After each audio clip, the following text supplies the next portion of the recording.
Good day, esteemed colleagues.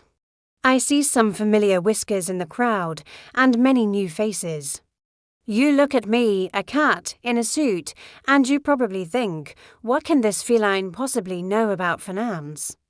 Well, let me tell you, when you've had 9 lives, you learn a thing or two about comebacks.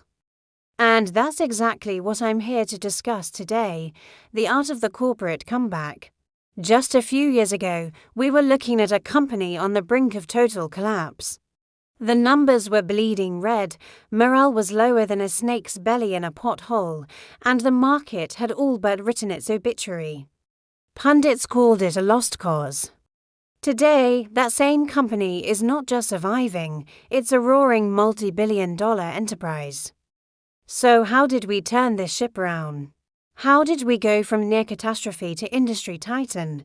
The first thing we did was tackle the beast of bloated operational costs head-on. Many companies, as they grow, develop inefficient habits. It's like chasing a laser-pointer dot. You spend a lot of energy going nowhere. We implemented a radical strategy of operational austerity with purpose. This wasn't about thoughtless budget cuts. Instead, we performed a deep dive analysis, a financial CAT scan, if you will, of every single department. We identified redundancies and automated processes that were draining resources, as we learned from a Harvard case study on supply chain optimization. Every dollar saved on inefficiency is a dollar that can be reinvested into growth. We streamlined our logistics, renegotiated with suppliers, and created a culture where every employee was empowered to find cost-saving opportunities. It was about becoming lean, agile, and ready to pounce. Next, you can have the leanest operation in the world. But if your product isn't selling, you're just a very efficient sinking ship. Our second pillar was product revitalization through market re-engagement. The company had a solid, but dated, product line. It had lost its spark, its allure. It was like a bowl of day-old kibble. We stopped guessing what the customers wanted and started asking.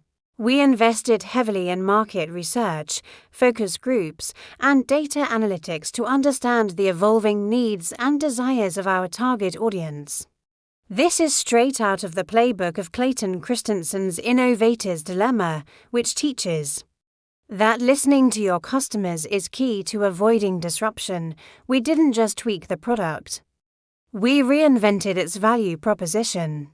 We relaunched with new features, a fresh brand identity, and a marketing campaign that spoke directly to the modern consumer's pain points.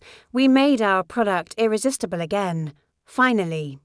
And perhaps most importantly, we focused on cultivating human capital for exponential growth. A company is not just spreadsheets and assets, it's people. In our dire state, our most talented people were jumping ship. We had to stop the exodus. We restructured our entire compensation model, introducing performance-based incentives and equity options.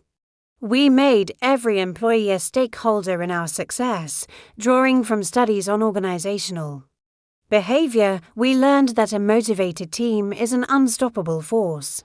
We invested in training, mentorship programs, and created a transparent culture where feedback was not just welcomed, but actively sought. We transformed the workplace from a place of fear to a place of innovation and collaboration. We made our people believe in the mission again, and they, in turn, built the billion-dollar future. So there you have it. From the edge of the abyss to the pinnacle of success, it wasn't a magic trick. It was a methodical application of 3 core principles: ruthless operational efficiency, relentless customer focus, and a profound investment in people. Remember, even in the darkest financial night, there is always a path back to the light. You just have to be clever, courageous, and maybe a little cat-like in your approach. Thank you for your time. If you found this insightful, be sure to follow Billion Dollar Cat for more expert analysis and financial wisdom. Subscribe for your weekly dose of market mastery.